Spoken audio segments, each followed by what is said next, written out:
Pada waktu umat manusia dalam kegelapan dan suasana jahiliyah, lahirlah seorang bayi pada 12 Rabiul Awal tahun Gajah di Makkah.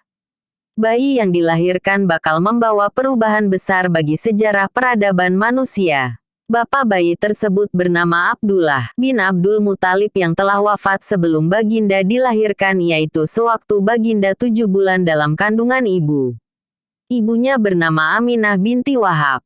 Kehadiran bayi itu disambut dengan penuh kasih sayang dan dibawa ke Ka'bah. Kemudian diberikan nama Muhammad, nama yang belum pernah wujud sebelumnya.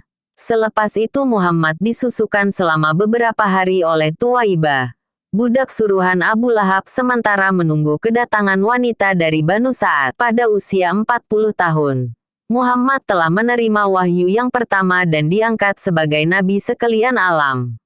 Ketika itu, baginda berada di Gua Hira, dan sentiasa merenung dalam kesunyian, memikirkan nasib umat manusia pada zaman itu. Maka datanglah malaikat Jibril menyapa dan menyuruhnya membaca ayat Quran yang pertama diturunkan kepada Muhammad. Rasulullah pulang dengan penuh rasa gemetar lalu diselimuti oleh Khadijah yang coba menenangkan baginda. Apabila semangat baginda mulai pulih, diceritakan kepada Khadijah tentang kejadian yang telah berlaku. Kemudian baginda mula berdakwah secara sembunyi-sembunyi, bermula dengan kaum kerabatnya untuk mengelakkan kecaman yang hebat daripada penduduk Makkah yang menyembah berhala. Khadijah istrinya adalah wanita pertama yang mempercayai kenabian baginda.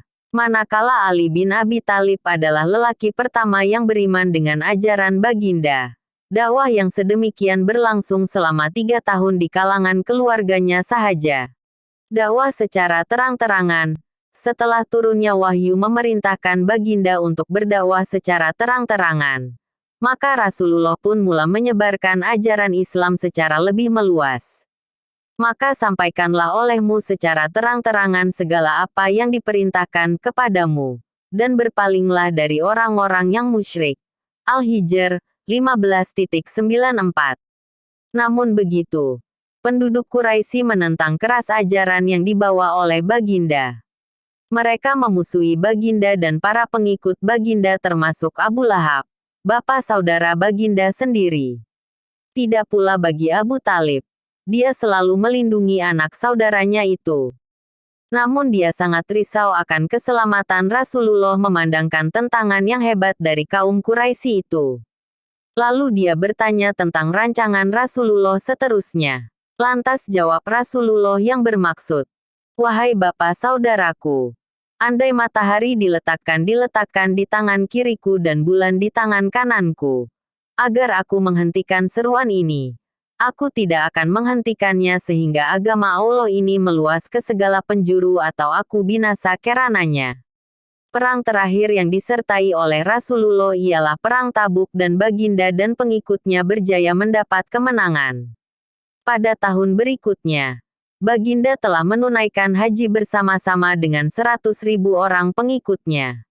Baginda juga telah menyampaikan amanat baginda yang terakhir pada tahun itu juga. Sabda baginda yang bermaksud, "Wahai sekalian manusia, ketahuilah bahwa Tuhan kamu Maha Esa dan kamu semua adalah daripada satu keturunan, yaitu keturunan Nabi Adam." Wafatnya Nabi Muhammad, baginda telah wafat pada bulan Jun tahun 632 Masehi, 12 Rabiul Awal tahun 11 Hijrah. Baginda wafat setelah selesai melaksanakan tugasnya sebagai rasul dan pemimpin negara. Baginda berjaya membawa manusia ke jalan yang benar dan menjadi seorang pemimpin yang bertanggung jawab, berilmu dan berkebolehan. Rasulullah adalah contoh terbaik bagi semua manusia sepanjang zaman. Sampai sini dulu cerita Nabi Muhammad SAW. Pantau terus channel Aldi Ang Raedi karena masih banyak kisah-kisah yang akan diceritakan. Salam satu hati.